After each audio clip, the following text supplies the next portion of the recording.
Assalamualaikum warahmatullahi wabarakatuh. Halo teman-teman, kami dari kelompok 12 yang beranggotakan Adelia Tias Prabawati, Devi Dwi Fitriani, dan saya sendiri Dina Mesinta. Kami akan menjelaskan materi urgensi dan tantangan ketahanan nasional dan bela negara bagi Indonesia dalam membangun komitmen kolektif kebangsaan. Selamat menonton. Ketahanan bangsa merupakan kemampuan suatu bangsa untuk memperkuat persatuan dan kesatuannya, memperkuat daya dukung kehidupannya, menghadapi segala bentuk ancaman yang dihadapinya, sehingga mampu melangsungkan kehidupannya dalam mencapai kesejahteraan bangsa. Untuk mencapai sebuah kesejahteraan bangsa, dibutuhkan upaya menyelenggarakan ketahanan nasional yang dapat diwujudkan dengan bela negara. Selanjutnya, saya akan menjelaskan mengenai sumber historis, sumber politik, dan sumber sosiologis dari ketahanan nasional dan bela negara. Yang pertama adalah sumber historis. Istilah atau gagasan tentang ketahanan nasional ini muncul pada awal tahun 1960-an, sehubungan dengan adanya ancaman yang sedang dihadapi Indonesia, yakni meluasnya pengaruh komunisme dari Cina dan Uni Soviet. Pengaruh komunisme ini juga memasuki negara Indochina lain, seperti Thailand, Laos, Vietnam, Kamboja, Singapura, dan Malaysia. Puncaknya pada tanggal 30 September 1965, kaum komunis di Indonesia yang tergabung pada sebuah organisasi yang biasa dijuluki PKI atau Partai Komunis Indonesia berhasil melakukan pemberontakan yang mengakibatkan meninggalnya 6 jenderal dan 1 perwira TNI Angkatan Darat. Namun pemerintah Indonesia pada akhirnya berhasil mengatasi pemberontakan ini. Setelah adanya pemberontakan ini, Lembaga Pertahanan Nasional memikirkan gagasan tentang masalah ketahanan dan unsur-unsur apa saja yang ada dalam diri bangsa Indonesia, serta apa yang seharusnya dimiliki agar kelangsungan hidup bangsa Indonesia terjamin dan terus menguat di masa yang akan datang. Hingga pada tahun 1968, Lembaga Pertahanan Nasional melahirkan konsepsi ketahanan nasional adalah keuletan dan daya tahan, serta diperbarui dan diperluas pada tahun 1972, yakni ketahanan nasional merupakan suatu kondisi dinamik yang berisi keuletan dan ketangguhan.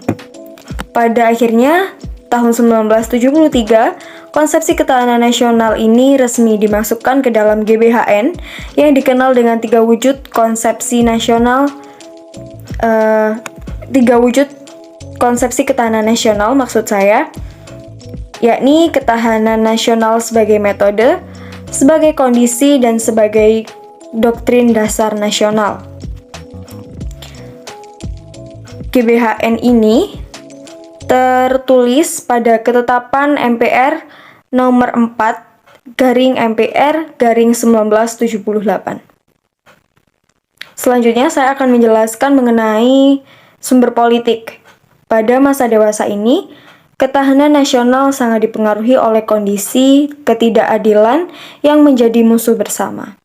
Konsep ketahanan juga tidak hanya ketahanan nasional, tetapi sebagai konsepsi yang berlapis.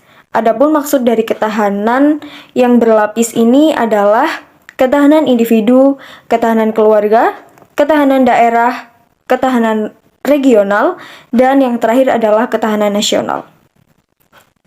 Lemhanas Republik Indonesia sebagai lembaga yang mengembangkan konsep ketahanan nasional membuat badan khusus yang bertugas mengukur tingkat ketahanan Indonesia. Badan ini bernama Laboratorium Pengukuran Ketahanan Nasional. Selanjutnya adalah sumber sosiologis. Ketahanan nasional bermula dari ancaman setelah Perang Dingin terhadap budaya dan kebangsaan. Inti dari ketahanan nasional pada dasarnya berada pada tataran mentalitas bangsa Indonesia sendiri dalam menghadapi dinamika masyarakat itu sendiri.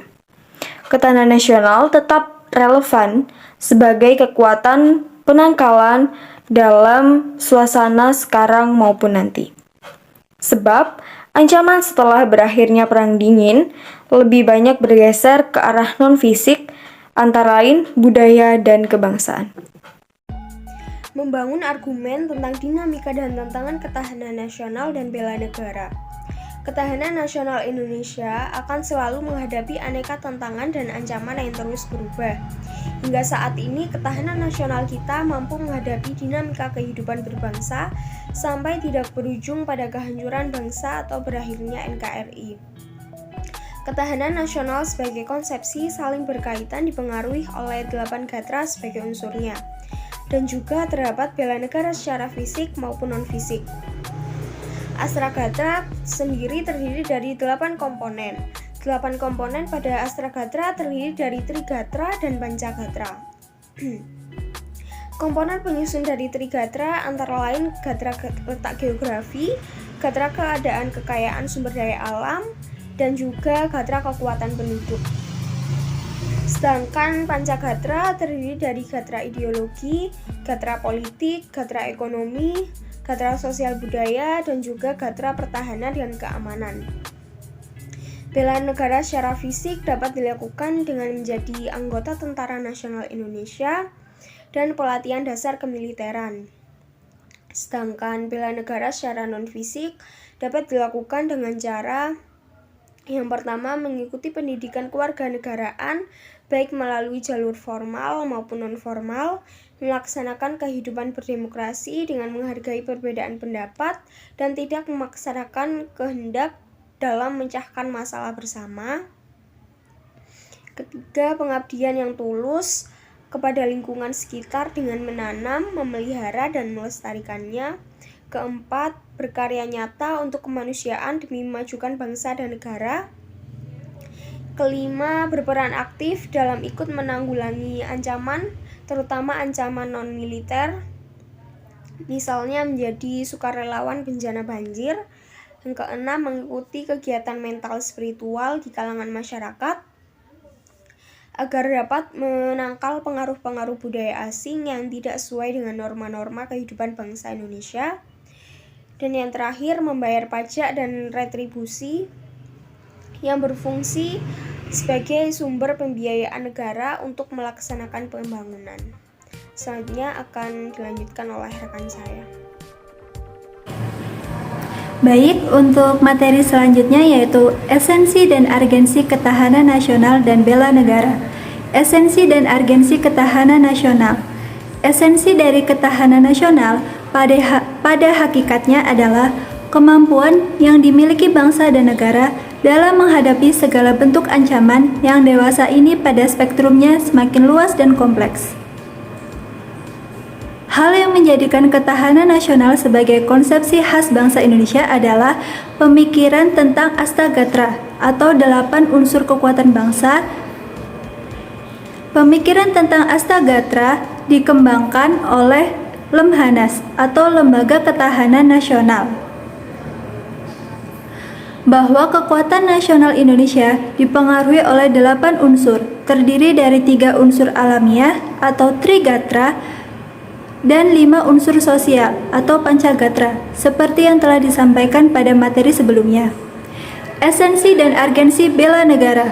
Terdapat hubungan antara ketahanan nasional dengan bela negara.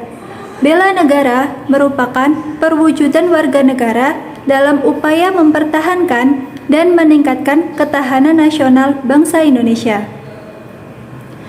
Keikutsertaan warga negara dalam upaya menghadapi atau menanggulangi ancaman, hakikat ketahanan nasional dilakukan dalam wujud upaya bela negara.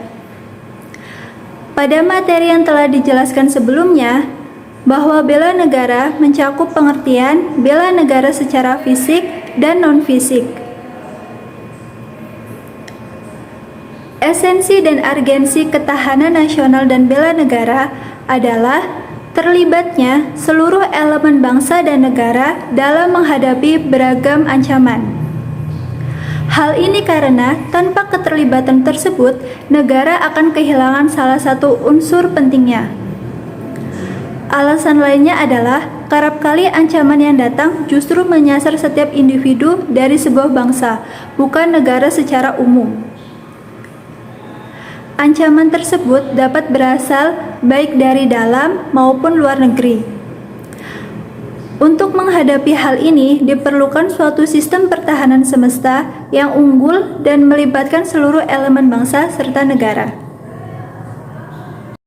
Sekian penjelasan dari kelompok kami. Semoga bermanfaat untuk kita semua. Kurang lebihnya mohon dimaafkan. Terima kasih sudah menonton video ini. Wassalamualaikum warahmatullahi wabarakatuh.